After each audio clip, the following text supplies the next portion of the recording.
bienvenue sur le plateau du MILF Club. Aujourd'hui, j'ai l'immense honneur de parler avec Noémie Delattre. Salut Mario.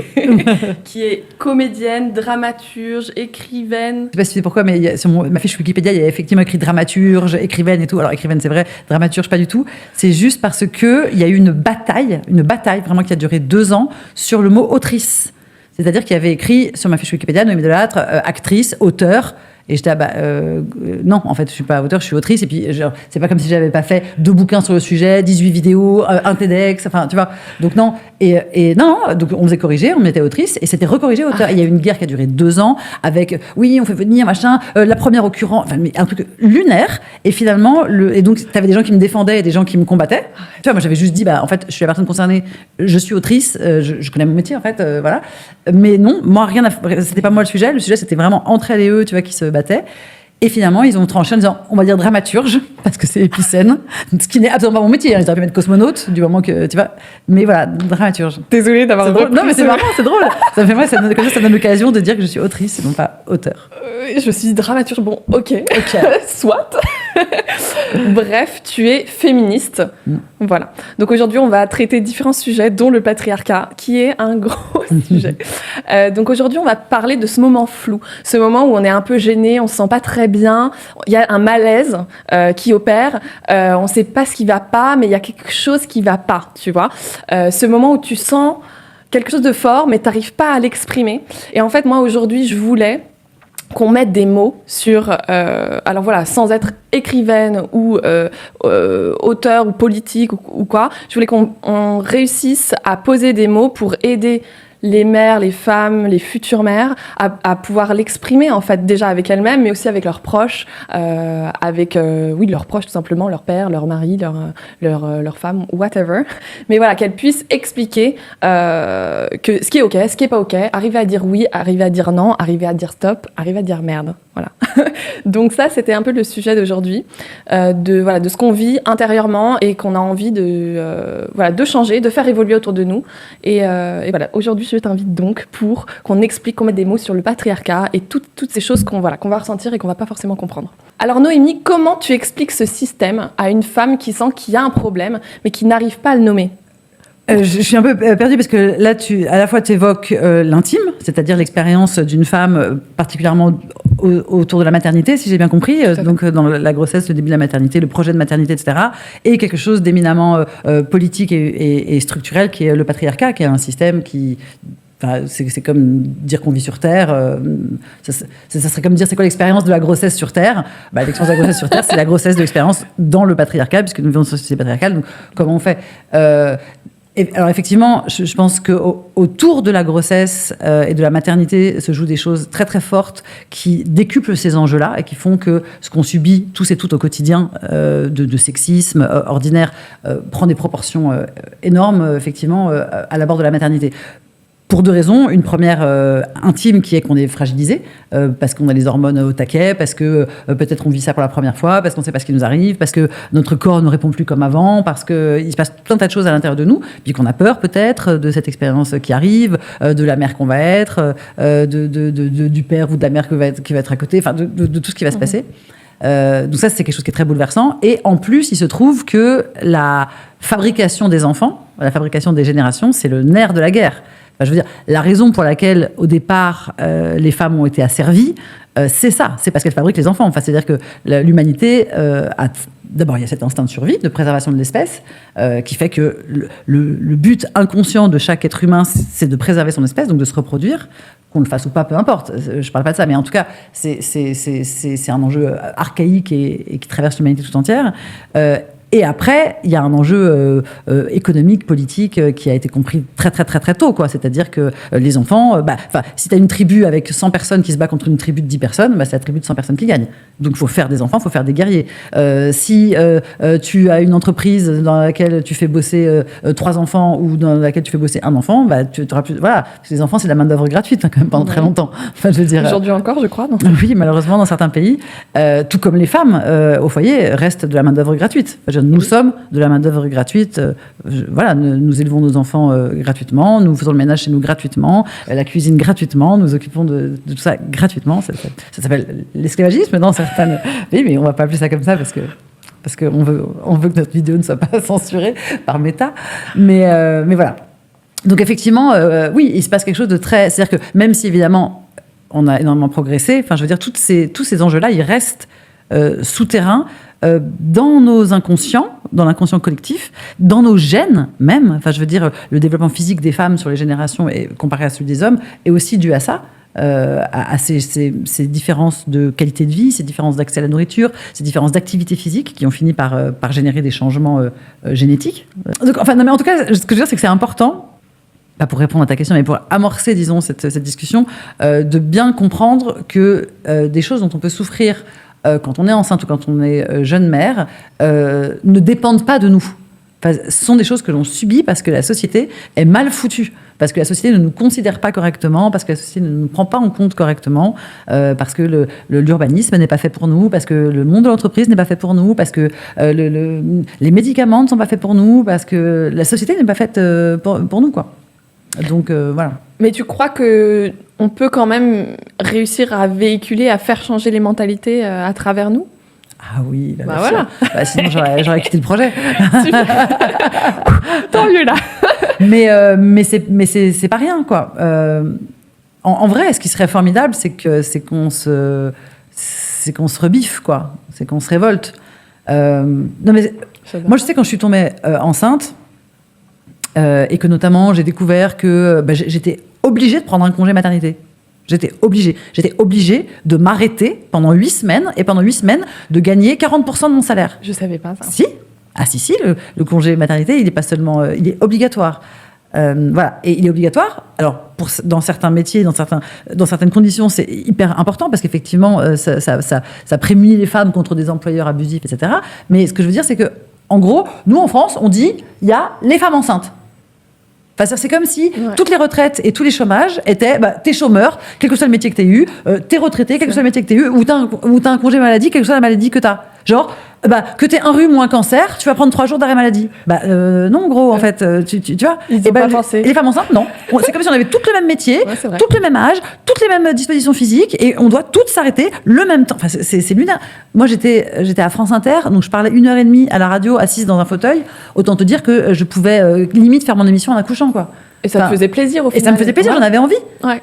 Et non, j'ai dû m'arrêter. Et c'est pas seulement que c'est chiant, c'est que du coup j'avais pas d'argent. Et qu'en plus, si j'acceptais un quelconque emploi, alors on me demandait de rembourser mon congé maternité que je n'avais pas demandé, car je ne l'ai jamais demandé et que je n'avais pas touché. Non mais c'est lunaire. C'est lunaire. Et donc France Inter, Radio France m'a. T'as forcé. Oui, m'a forcé. Pas le choix. Non. Voilà. C'était insensé. Donc heureusement, il y a des gens que je ne citerai pas qui ont été un peu plus courageux que d'autres et qui ont continué à me faire travailler. Mais sinon, en fait, je ne sais pas comment je nourrissais mon enfant, en vrai. Je suis intermittente, je suis artiste. Si je travaille pas, je bouffe pas. L'intermittence, c'est 1 100 € par mois. Je ne vis pas, en fait, avec 1 100 € par mois et un enfant en bas âge. Tous les freelances, d'ailleurs, c'est la même chose. C'est ça. Si tu fais un enfant, tu as plutôt intérêt d'avoir Oui, alors elle, non. Elle, c'est pas... Ça, c'est pour les salariés, le congé maternité obligatoire. Voilà. Et quand t'es freelance, c'est l'inverse. Tu peux bosser, mais c'est l'inverse en pire. C'est-à-dire que t'as aucune sécurité. C'est-à-dire qu'on te dit, tu fais ce que tu veux, sauf que tu fais ce que tu veux. Oui, mais si j'arrête de travailler, en fait, voilà. Oui, ou si j'ai un problème ou quoi que ce soit. C'est-à-dire qu'en fait, tout est fait, mais même pareil, le nombre de places en crèche. C'est-à-dire qu'il n'y a pas assez de places en crèche. Il y a une place en crèche pour 10 enfants en France. Et c'est pas du tout, oups, il y a personne. Non, il y a les locaux, il y a le personnel, il y a la demande, il y a tout ce qu'il faut. C'est juste... Donc les femmes sont obligées, en fait, d'arrêter de travailler. Mais c'est ça, et c'est fait exprès. Ce que je veux dire, c'est que cette mauvaise organisation du congé maternité, ce manque de place en crèche, tout est fait pour que les femmes s'arrêtent de travailler. Et donc soit aux dépens financièrement, en tout cas. Et surtout qu'elles libèrent des places sur le marché de l'emploi pour les hommes. Tout à fait. Et effectivement, après, ça continue, ça fait perdurer les inégalités professionnelles. Et du coup, les hommes travaillent, les femmes restent à la maison, elles s'occupent gratuitement de tout. Enfin, après, le truc est lancé. Et puis, effectivement, au moment où l'homme gagne 2 fois plus que la femme et qu'on se dit, qu'est-ce qu'on va faire ? Tu vas aller travailler et on va payer une nounou avec ton salaire ? Ou alors, t'arrêtes de travailler, c'est quand même plus simple. Enfin, c'est hyper tentant. Surtout si tu allaites, etc. Surtout si tu allaites, etc. Parce qu'évidemment, ça, c'est pareil, c'est pas du tout fait pour. Non. Ah ben non, ça rien n'est fait. Enfin, moi, je me souviens, des gens qui me regardaient comme ça, comme si parce que j'ai allaité 7 mois ou 8 mois, enfin, assez longtemps, beaucoup, quoi. Ouais. Et vraiment... Et donc, moi, j'étais là, je sortais mon nichon... Je le cachais pas, enfin, sauf si moi j'avais envie. Parfois, j'étais dans un endroit où je n'avais pas envie de. Voilà. Ouais. Mais en fait, de manière politique, je faisais le choix de dire mais en fait, mon sein n'est pas sale, il n'est pas obscène, il n'est pas sexuel. Ouais. Si vous sexualisez mon sein, vous êtes des pervers dégueulasses. Oui. Et c'est votre problème, en fait. Allez faire une thérapie. Mais moi, je ne vais pas cacher le sein avec lequel je nourris mon enfant, et parce que je suis obligée d'être dehors, parce qu'en fait, il faut que je gagne ma vie. Et, enfin, gérer le truc ou foutez-moi la paix. Mais tu vois, je ne veux pas payer aux deux endroits, quoi. Je prenais des avions en allaitant pour mon premier. J'ai dû... je suis partie dans un débat avec, tu sais, le mec de la sécurité qui te laisse passer oui ou non le liquide.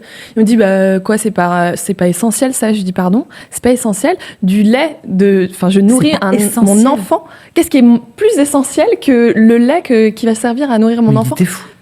En fait, je pense que les gens sont complètement déconnectés, en fait, de ce qui est... essentiel. La base de tout et ce qui ne l'est pas. Donc, bref. Et par rapport à la déconnexion, t'as complètement raison. Il y a une vraie... Et pour le coup, je me permets d'être à ce point virulente parce que moi-même, j'ai fait partie de ces connasses et ces connards. Mais, enfin, je veux dire... Moi, je me souviens très bien, avant d'être maman, quand sur un projet professionnel ou un projet de voyage, un projet amical, sur n'importe quel projet, quand d'un coup, une nana disait « je suis enceinte, je suis tombée enceinte, donc... je vais devoir quitter le projet, ou il va falloir me remplacer, ou finalement on va devoir décaler le voyage, et moi j'étais chiant. Et pour moi, elle avait fait un choix, elle avait fait le choix de tomber enceinte, et son choix personnel venait impacter ma vie, et j'étais en colère. Ah ouais. Ouais. Alors je me rendais bien compte que c'était pas hyper ok, donc je le disais pas tout fort, mais en vrai je le pensais. Enfin, je trouvais ça, et puis j'avais une petite genre, écoute, moi j'ai pas d'enfant. Tu sais, j'avais une petite jalousie, un petit seum, parce que moi j'avais pas d'enfant. J'étais grosse, tu fais un enfant, t'assumes. Je te jure, j'avais ce truc-là en moi. C'est ancré en nous. Mais oui. Et en fait, je pensais que j'étais une mauvaise personne, mais non. Quand je suis tombée enceinte, 100% de mon entourage a réagi comme ça. C'est-à-dire que je me suis fait maltraiter par mon employeur, je me suis fait virer, je me suis fait machin, et tout le monde a pris le parti de mon employeur. C'est vrai, elle est chiante de là, va falloir refaire des affiches, c'est chiant, va falloir répéter, galère, va falloir refaire des costumes. Mais vous êtes né du cul d'une poule. C'est quand même la base de la société. Vous êtes là pour me faire chier parce que votre mère a été enceinte, en fait. Ils ont complètement oublié. Complètement. Mais encore une fois, donc maintenant je leur en veux et je suis furieuse, mais j'ai été pareil. Oui, t'as compris à l'époque quand ça t'est arrivé quelque part. Non, sur le moment j'avais vraiment envie qu'ils meurent, et c'est après coup que je me suis rendu compte, tu vois, quand j'ai fait un peu mon autoanalyse, que je me suis rendu compte que, alors après tout le monde est libre encore une fois de se révolter, mais que c'est quand même un truc social, c'est comme ça qu'on est élevé dans nos sociétés en France, on est élevé comme ça, on est élevé à pas respecter les femmes enceintes, on a perdu de vue ce qui était essentiel, comme tu disais. Donc en fait, ce que j'ai fait à l'époque, quand j'ai imaginé ce podcast, j'ai posé la question aux nanas sur le compte du Milflamme. Je leur ai demandé, partagez-moi vos ras-le-bol par rapport à votre maternité, par rapport à la vision des autres sur la maternité. Donc c'est exactement ce que tu étais en train de raconter au final. Et donc là, je vais te partager ce qu'elles nous ont partagé. Très bien. Et tu vas me dire ce que t'en penses. Donc là, j'ai quelqu'un qui me dit, tu te plains, mais il y a des enfants qui meurent de faim. Ah voilà, alors... Noémie, cette phrase, c'est quand même l'exemple parfait de la hiérarchie de la souffrance. On minimise ce que vit la mère, on n'écoute pas ce qu'elle nous dit. En fait, on n'est pas dans l'écoute, tu vois. Et parfois, c'est tellement violent. Comment on peut répondre sans se sentir coupable? À ça, tu réponds pas. À ça, tu fais bisous. Allez, salut. Tu te plains des enfants qui meurent de faim. Déjà, d'où tu me tutoies? T'es qui? Tu te rends compte? Et non, mais ça vraiment... Alors, donc cette personne, on est tellement nombreuses à l'avoir entendu. Mais donc ça veut dire que cette personne-là qui dit ça ne s'est jamais plaint de sa vie de rien. Elle n'a jamais eu aucun problème, elle n'a jamais eu mal, elle n'a jamais... Parce que des enfants qui meurent de faim, je pense qu'elle n'a rien vécu de pire. Donc ça veut dire que si on l'entend, jamais de toute sa vie, je ne veux l'entendre. Jamais elle ne se plaint de rien. Je peux lui foutre ma main dans la gueule et lui dire « Attends, il y a des enfants qui meurent de faim, on est d'accord ?» Je peux la sous-payer et lui dire « On est d'accord ?» Je peux lui arracher les cils et lui dire « Il y a des enfants qui meurent de faim, on est d'accord ?» Donc c'est ça. Enfin, c'est quoi le... Non, je ne réponds même pas à ça. Je sais pas. Parfait. Ensuite, on a une seconde phrase. Donc, ma mère l'a fait. Pourquoi, toi, tu n'y arriverais pas? Tu sais, c'est le fameux truc, ma mère, elle a eu 3 enfants, et toi, t'en as un, et tu te plains. Ça relève de la transmission du sacrifice. Enfin, c'est la fameuse notion, tu sais, d'être une mère sacrificielle. Ça, c'est intéressant aussi, d'avoir cette notion dans la tête, parce que parfois, on n'en a pas conscience, en fait. C'est fou. Nos mères, elles se sont quand même énormément sacrifiées. Bon, peut-être pas toutes, lesquelles, mais... Ouais, la mienne, elle s'est pas beaucoup sacrifiée. Peut-être pas toutes, mais ça va, ça s'est il y bien avait passé quand même... il y avait quand même ce truc, il faut être limite mal coiffé, mal habillé pour montrer qu'on souffre, pour montrer qu'on est une bonne mère presque. Tu vois ce que je veux dire ou pas? Ou on prend pas de rendez-vous médicaux, on s'occupe vraiment pas de soi parce qu'en fait, sinon ça veut dire qu'on se priorise et qu'on priorise pas nos enfants. Mais encore, là, tu parles de rendez-vous médicaux, etc. Mais ça c'est extrême. Mais le truc qu'on fait presque toutes, ou en tout cas auquel on est vraiment soumise presque toutes, c'est prendre du plaisir. C'est déjà ne plus être avec le père de l'enfant. Mais alors, voilà, faire du sexe, sortir, voir des copines, aller se faire masser, faire du sport, aller au cinéma, aller au théâtre. C'est ça. Voilà, prendre une nounou. Pas pour aller travailler à la mine. Non, prendre une nounou pour aller au théâtre. Ou juste prendre une douche. Hein. Juste prendre une douche. Ça va plus loin que ça. Hein. Mais non, ça c'est... Mais ça c'est encore... ce truc qui est mis en place, tu vois, cette espèce de mentalité qui est mise en place pour nous faire imaginer qu'il n'y a pas plus grand accomplissement dans la vie que d'être une mère parfaite et sacrificielle. Ça arrange tout le monde. Enfin, le système patriarcal dont tu parlais au début, il se nourrit de ça. Il se nourrit de femmes qui pensent que leur devoir et leur accomplissement personnel passera par le fait de se sacrifier en tant que mère au profit de leur époux et leurs enfants. Du coup, c'est pratique. Tu vois, il y a rien à faire. On y va toute seule, quoi. On participe au truc, ouais. Ça les arrange. Merci. La fameuse, ton bébé il est en bonne santé. Voilà, tout va bien. Quand tu sais, quand tu partages quelque chose qui va pas, etc., et qu'on te répond ça, oui, ton bébé il va bien, donc ça va. Et ça, j'avais écrit une pièce qui s'est jamais montée d'ailleurs, qui s'appelait Tout va bien, en référence à ce fameux SMS. Qu'on a tous et toutes reçu plein de fois.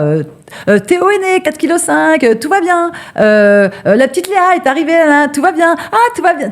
Voilà, l'enfant est né, donc tout va bien. T'es sûr que tout va bien ? Et après, tu poses la question, mais t'es sûr que tout va bien ? Bah oui. Bon, après, j'ai eu 18 points de suture, mais tout va bien. Oui, bon, après, on m'a fait une révision utérine, mais tout va bien. Oui, après, la sage-femme, elle m'a un peu mal parlé, mais tout va bien. Oui, bon, après... Et en fait, ça va pas. C'est pas parce que ton enfant est vivant que tout va bien. Tu peux dire, la naissance de mon enfant s'est bien passée, mon accouchement a été horrible. Tu peux dire, la naissance de mon enfant s'est bien passée, mon accouchement a été terrible, a été formidable, et la paternité de mon mec a été atroce. En fait, au moment où un enfant naît, il se passe simultanément 3 choses qui sont dépendantes, mais qui sont différentes, qui sont la naissance d'un enfant, l'accouchement d'une femme, et 1 ou 2 personnes qui deviennent parents.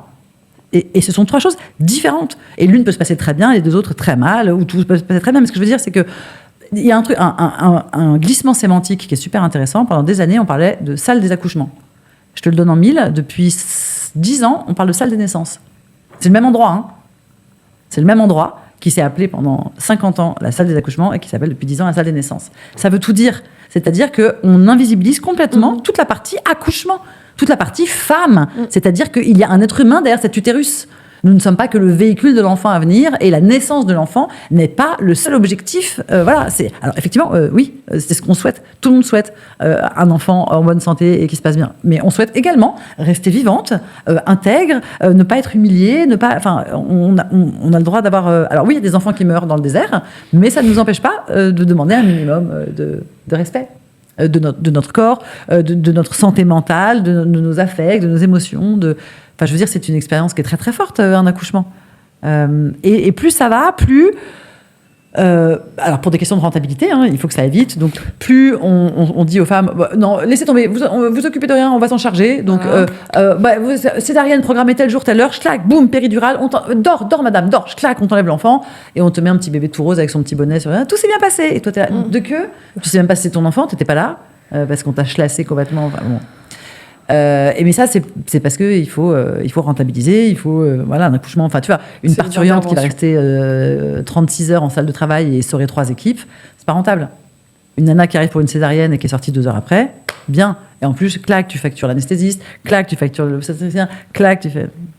C'est ce qui m'est arrivé. Hein. C'est vrai. Bah oui, en fait, tu connais rien, tu arrives à l'hôpital, tu te dis « Oh, ils vont savoir mieux que moi, n'est-ce pas ?» Et au final, c'est la cascade des interventions. En fait, une intervention en appelle une autre, Ouais. J'ai fait toute une formation là-dessus. Et en fait, ils m'ont charcuté et j'ai pas pu marcher correctement pendant 1 an quand même. Donc voilà. Je suis navrée d'entendre ça. En fait, ils te percent la poche des os. Ils disent, on vous perce la poche des os, il n'y a pas de problème. Hein. Je dis, bah écoutez, non, je suppose que si vous le faites, c'est qu'il y a une raison. Ouais. Et en fait, tu fais confiance. Et à la fin, tu n'as pas du tout eu l'accouchement que tu aurais voulu parce qu'il y a eu cette cascade d'intervention et qu'en fait, ils n'ont pas pris soin de nous. Ils n'ont pas pris, voilà. Même pas pris en compte. Voilà, ce qu'on aurait voulu. Bref. Bah non, pas bref. Je suis désolée que tu aies eu à traverser ça, et d'autant que c'est malheureusement une expérience tellement répandue. Bah oui, en fait, dans les chiffres, ça a l'air tout rose, mais en fait, il y en a beaucoup plus que ce qu'on pense. Mais surtout que la plupart des femmes disent tout va bien. Elles-mêmes ne se rendent pas compte. C'est-à-dire qu'il faut que tu leur poses 5 fois la question pour avoir la vraie information. Mais sur les 5 premiers échanges de SMS, c'est tout va bien. Et encore, Noémie, pendant 3 mois, moi, je pensais que toutes les femmes n'arrivaient pas à marcher après leur accouchement. En fait, j'en savais rien. Ouais. Et vu qu'ils n'ont rien dit, alors qu'ils le savaient très bien quand j'étais à l'hôpital, ils n'ont rien dit parce qu'ils ont eu peur qu'on les attaque, vous voyez, parce qu'il y a eu quand même une erreur médicale. Ils ont eu peur, ils ont pensé qu'à eux et ils ne m'ont pas accompagnée derrière. Donc c'est au bout de 3 mois, j'arrivais toujours pas à marcher, que mon mari, qui avait fait médecine quand même, me dit bon attends, il y a un truc là, on va peut-être aller consulter quoi. Et au final, bon, ils n'ont pas été capables de trouver, mais parce que je pense qu'il était trop tard. Mais dans tous les cas, voilà. On n'est pas accompagné non plus derrière dans le...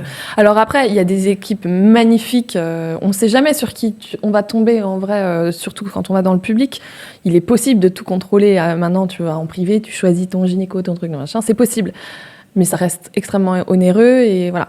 En public, tu peux tomber sur l'interne qui a fait ses études à Pétain-au-Schnock et qui va te rater parce qu'il faut bien qu'il s'entraîne, quoi. Ouais. Alors, je tiens à préciser quand même qu'il y a de plus en plus de professionnels qui travaillent différemment, et notamment il y a un groupe qui s'appelle le groupe Naissance.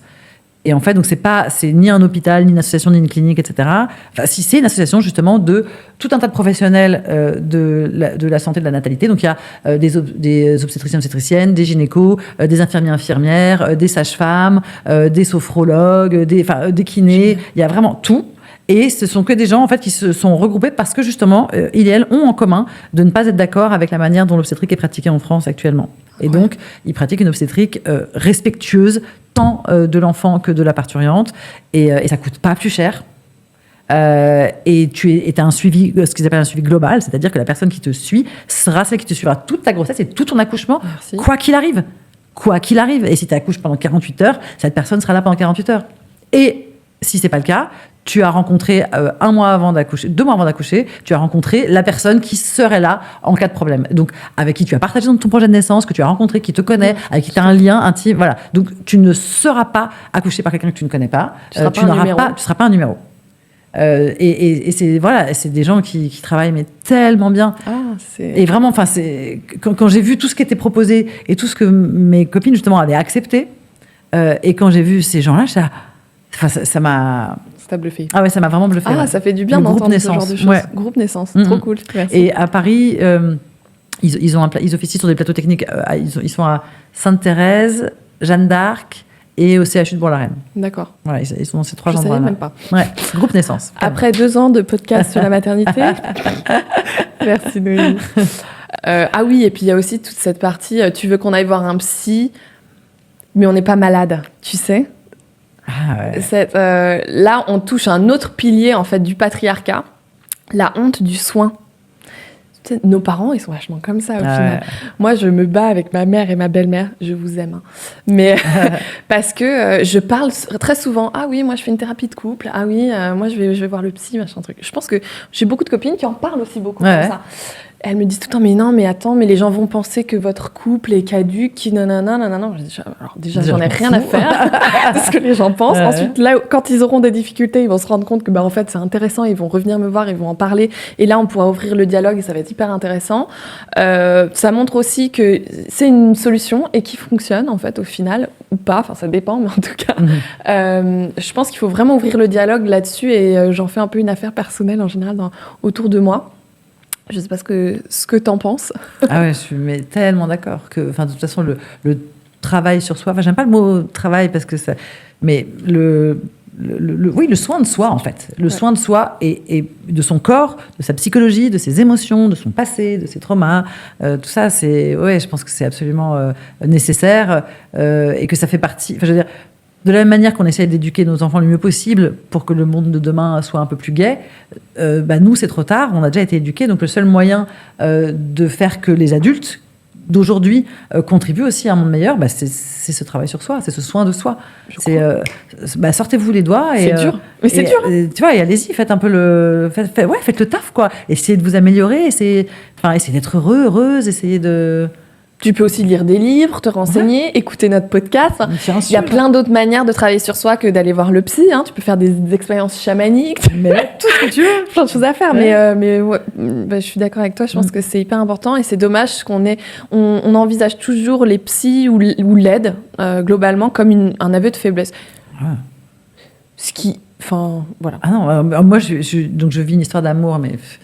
vraiment de l'au-delà, de sublime, c'est dingue. Et on va avoir une petite couple. Bah oui. Ouais, mais quasiment avant qu'il y ait des problèmes. Avant qu'il y ait des problèmes. Et on est allé la voir pour ça. Ouais. On est allé la voir en disant, nous, tout va très bien et on aimerait que ça dure. Voilà. Donc, on vient vous consulter dès maintenant. Et donc, on la voit assez peu, je crois, une fois tous les 2 mois, un truc comme ça. Mais t'inquiète pas, on a toujours des trucs à dire. Hein. Oui. Genre, tout va bien, mais les séances, elles sont jamais assez longues. Et même les petites choses, en fait, elles réussissent, enfin, moi, j'en ai une géniale, réussit à te découdre et t'expliquer qu'est-ce qui se passe dans la tête de la personne quand elle réagit comme ça, etc. C'est passionnant, en fait, je trouve. Passionnant. Et nous, notamment, elle nous a donné un tuyau... enfin, plein, mais un tuyau vraiment que je partage parce que je trouve extraordinaire, c'est cette idée du canal de la relation. Il y a un canal entre 2 personnes et qu'est-ce que tu mets dans le canal ? Qu'est-ce qui est de la relation et qu'est-ce qui est toi ? Genre, par exemple, les humeurs, tu vois, je suis de mauvaise humeur. Non, ça va pas dans le canal. En fait, ça, c'est ton problème. Ouais. Tu règles tes humeurs. Ouais. Tes difficultés, ça, tu peux les mettre dans le canal. Les choses, tu vois, qui concernent le lien, tu les mets dans le canal. Mais, tu vois, quand t'es en boucle sur un truc, non, pas 4 heures. Tu peux dire à l'autre, en ce moment, je suis perturbée par un truc, mais tu l'entraînes pas avec toi dans tous les rouages de toutes les questions que tu te poses en boucle jusqu'à... Enfin, voilà. Et cette histoire de qu'est-ce que tu mets dans le canal, enfin, en tout cas, peu importe ce que tu y mets, mais de se poser la question avant de le faire. De se dire que c'est quand même ce qui se passe entre 2 personnes, c'est sacré. C'est et tu vois que ça doit en prendre soin de qu'est-ce que je vais transmettre à l'autre, quoi. Est-ce que vraiment je veux lui dire est-ce que non, ça tu sais quoi, c'est crade, c'est moche, c'est nul, ça sert à rien, il peut rien faire pour moi, tu sais quoi, je le garde pour moi. Je vais voir mon psy ou je vais me défouler dehors ou je vais courir, enfin méditer, whatever. C'est ça. Mais c'est pas nécessaire de partager ça avec l'autre. Ouais. C'est intéressant. Ouais, je sais pas. Bon type. Comment on peut normaliser le fait de se faire accompagner ? Les gens, ça leur pose aucun problème de prendre un coach pour aller faire du sport, etc. Enfin, tu vois, les nanas pour aller voir une diététicienne. Enfin, ça nous pose aucun problème dès que c'est le corps, en fait. Mais dès que c'est plus le corps, c'est ah mon Dieu, il y a le spectre de la folie et tout. Mais c'est ça. C'est pareil, en fait. Pour eux, t'es fou, en fait. Ou t'as un vrai problème très grave. Mais non.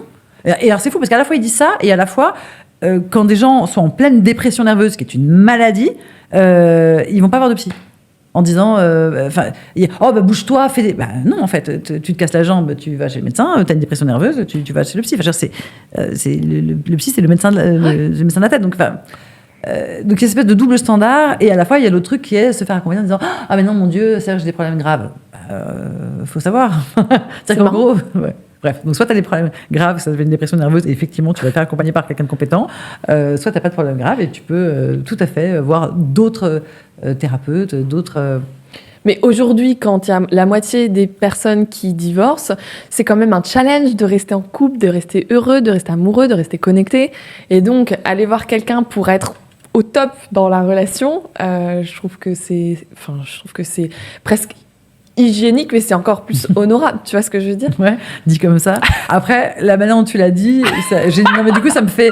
J'ai le petit fantôme quand même du capitalisme, société de performance, genre il faut être au top partout, avoir un couple... D'un coup, je me dis, putain, il faut qu'on se rajoute ça, il faut qu'on soit aussi au top dans le couple. Ah putain, je suis crevée. Ah oui. Il y a cette petite ombre à laquelle non, mais on se compare pas forcément aux autres couples. Oui, mais même de devoir se dire, je dois être au top.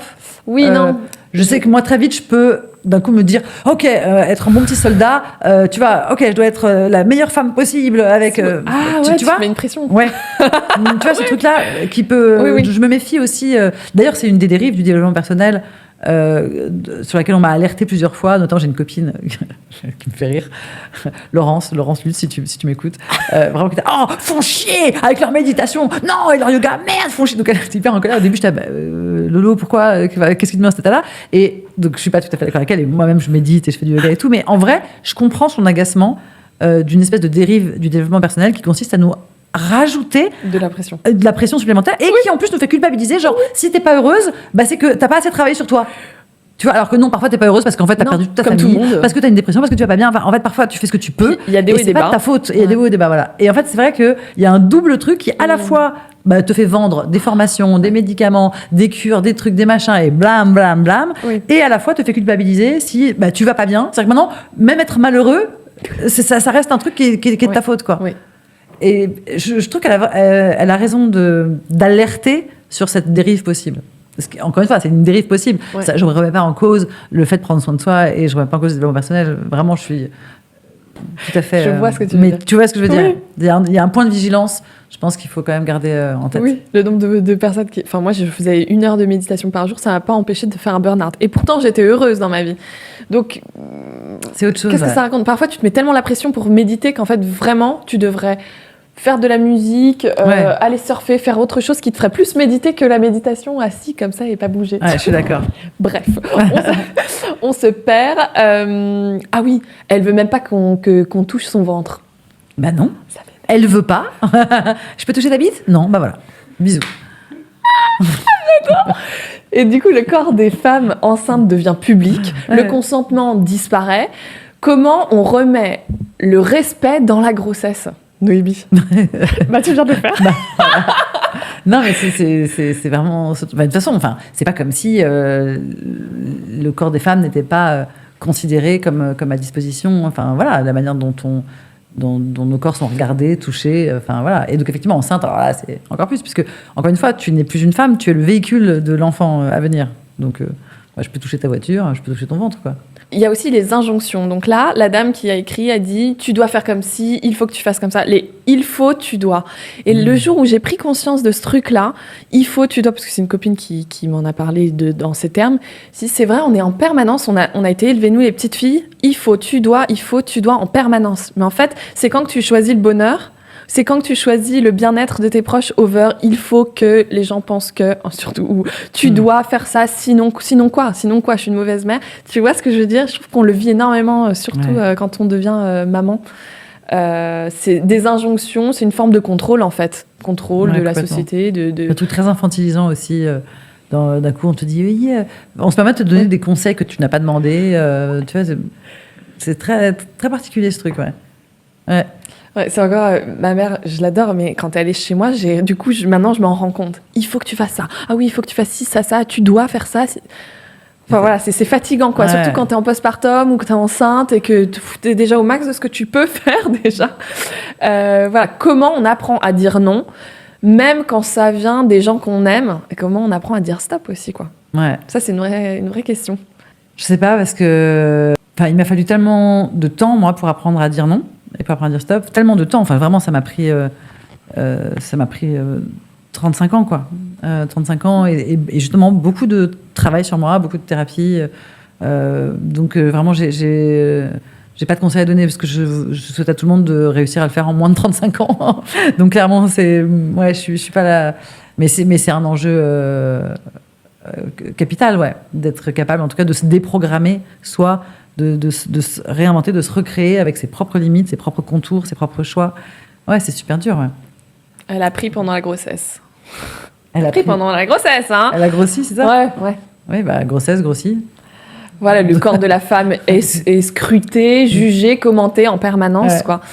Comment on se réapproprie notre corps, notre image, notre plaisir. Moi, je me suis fait engueuler pour l'inverse. Moi, j'ai pris que 9 kilos.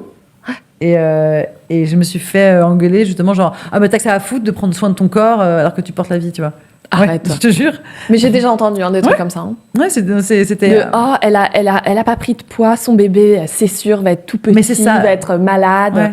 Mais et puis c'est louche et tout. Tu vois, j'étais suspectée d'être vaniteuse, quoi. Vous êtes médecin, vous ? Ouais, c'est ça. Non mais et par le corps médical. Hein. Moi, au contraire, j'ai pris trop de poids. J'ai pris 20 kilos ma dernière grossesse. Et tout le monde s'est permis, les médecins, les sages-femmes, etc., tout le monde s'est permis de me dire « Ouais, faites attention quand même, nanana, alors qu'il n'y avait pas de risque pour mon enfant. » Mais en fait, là, vous me rajoutez du stress, ce qui est littéralement la pire chose qu'on puisse faire à un enfant, c'est d'être stressé, en fait. Donc, pourquoi vous faites ça ? Pourquoi on se permet de faire des réflexions aux femmes ? Je me suis dit « Mais waouh, quoi ! Qu'est-ce qu'elles doivent vivre au quotidien ?» Ou les réflexions quand t'as accouché des gens. T'es enceinte. T'es enceinte une deuxième fois parce que t'as encore ton ventre de postpartum. Ouais. Alors ça peut être. Voilà. Mais quand les gens le savent, tu vois, c'est quand même. C'est dur, quoi, pour les femmes. Voilà, il y a beaucoup de pression sur le corps de la femme, en tout cas.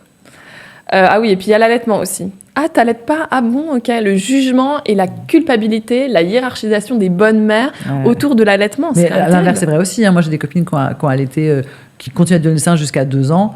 Mais elles se sont fait shamer. Mais pourquoi? Mais parce que mais c'est dégueulasse, mais c'est immonde. Mais tu vas l'allaiter jusqu'à ce qu'il soit adolescent. Mais elles se sont. En quoi c'est mauvais pour l'enfant? En quoi c'est mauvais pour c'est mauvais pour l'enfant. Enfin, tout le monde le sait, en plus que c'est extrêmement bon. Moi, je comprends pas. Moi, je me suis pas sentie de le faire aussi longtemps, j'ai pas pu, j'avais pas envie, peu importe. Mais évidemment que c'est excellent pour l'enfant et pour la mère. En quoi ça dérange qui que ce soit? En plus, c'est une connexion. Maintenant, ça a été prouvé. Il y a il y a de l'amour, de l'ocytocine qui passe juste par ce moment. Moi, je comprends pas. C'est fou, hein. Enfin bref, on trouve toujours quelque chose à dire. Toujours. De toute façon, ça sera jamais. Voilà. Comment on sort de cette compétition entre femmes aussi, ça c'est tout un sujet. En gros, ce que tu dis, Noémie, ça montre à quel point on a besoin des mots, parce que tant qu'on n'a pas les mots, on peut pas l'expliquer, on peut pas nous se comprendre et poser nos limites autour de nous. Les mots et en fait le titre même de ton épisode, le patriarcat, en fait, il dit tout. Enfin, c'est vachement intéressant de le présenter comme ça, c'est-à-dire en fait, c'est pas vous le problème, c'est pas pas la maternité le problème, c'est pas la grossesse le problème c'est le patriarcat. C'est juste ça. Donc mais déjà, je pense que en prendre conscience que c'est pas normal qu'on nous foute la pression sur nos corps, que c'est pas normal qu'on le touche, c'est pas normal qu'on le juge, que c'est pas normal qu'on nous parle mal. Enfin, juste, c'est pour ça que je disais se révolter. Se révolter, ça veut juste dire ça, ça veut juste dire ne pas accepter que c'est normal. Après, il y a plein de situations et plein de femmes qui sont pas capables d'avoir une réaction, de se révolter physiquement. Tu vois, peut-être tu dis rien, c'est pas grave, mais tu sais.